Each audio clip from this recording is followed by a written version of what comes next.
Girl, stop apologizing. Day 53. A to-do list might have a line item that says work on manuscript, but that's so nebulous. That could mean anything, and if you're already struggling to be productive, your brain will seize on any excuse to mark something as complete. So if I daydream about a title for this book, is what working on the manuscript. If I rewrite a paragraph four times, is that working on the manuscript? If I go to drinks with a fellow author and we discuss plot points, is that working on the manuscript? No. None of it counts as working on the manuscript when what I really need is to get closer to turning in this book on time. Right now, the only thing that matters is word count. Right now, I need to spend every waking minute building one sentence atop of another in order to turn this in on time. So, on my result list, I will write 2,500 words. That's the result I want. There's no way to sort of write 2,500 words. You either do it or you don't. And P.S. For all my fellow writers who dream of having a completed non-fiction manuscript, having a mile marker of write 2,500 words, 26 times would get you there. Let's say you've decided to set and achieve a new target for your direct sales organization. Your to-do list could have hit new sales target on it, but that's so open-ended. I mean, how in the world and that any direction or focus for your brain? If I talk to 3 new prospective clients, does that count? If I spend an hour research how to grow in a sales organization, is that good enough? Maybe if you're just trying to stay up to date in your industry, but if you want to get something you've never had, you've got to do things you've never done. Your result list should be specific. Reach out to 100 new prospective clients every day, or close 4 new contracts every week, or increase the average sale per existing customer by 3% to raise overall revenue numbers. Notice with that last one, it's very focused. I like results that are specific and about more than the goal, that are also about expanding on ways to achieve the same outcome. If the last time I tried to increase my business, I focused only on lacking in new customers and it was difficult, I can step back and ask myself if there's a smarter way to achieve the same outcome. For instance, I could look at doing more with the clients I do have. Could I send out more emails? Can I create a process to make it easier to sell?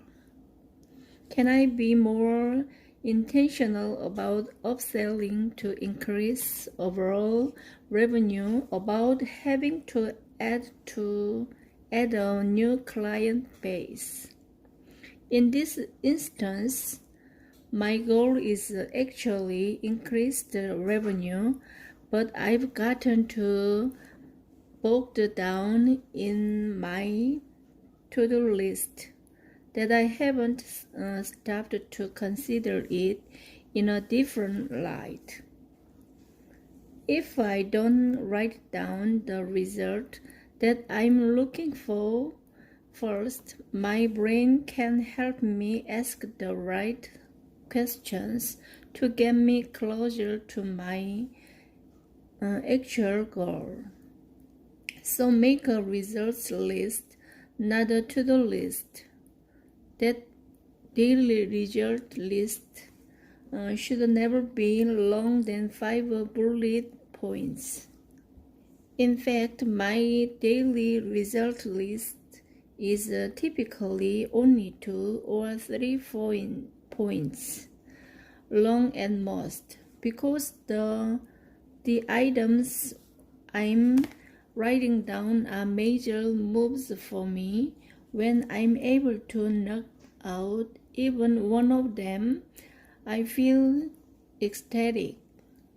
If you overwhelm your list, you're going to end every single working period feeling like you didn't accomplish much, when in reality, if you've completed at least one ideal result that pushes you closer to the next mile marker, you are wildly accomplished. That feeling of wild accomplishment needs to be your new habit. You need to make it your goal during every single working period. Not that you set aside time to work, but then you worked to accomplish the right things. 2. Reevaluate efficiency.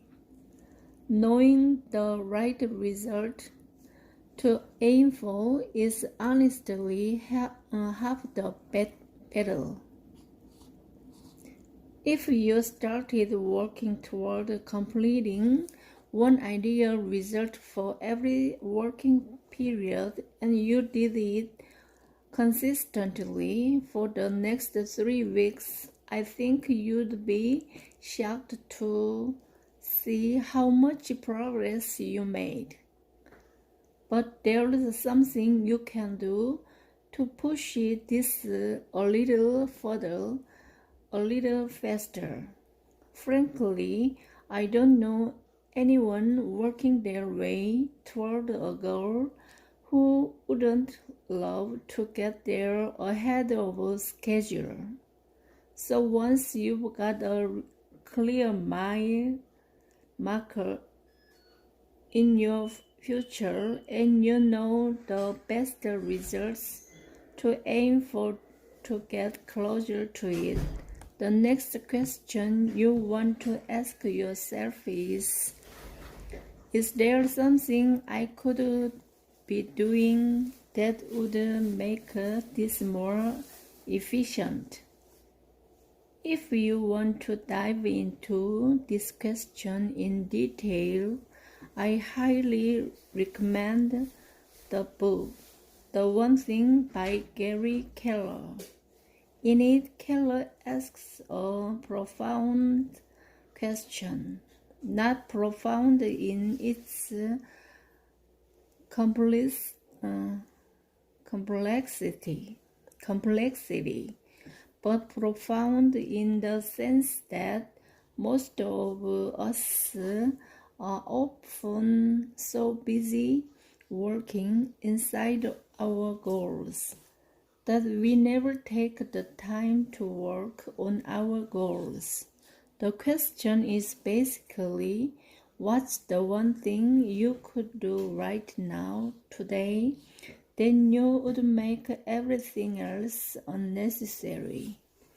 When it comes to your results list, the question should be, what's the one thing I could do right now, today, that would help me achieve all of this faster, easier, more efficiently?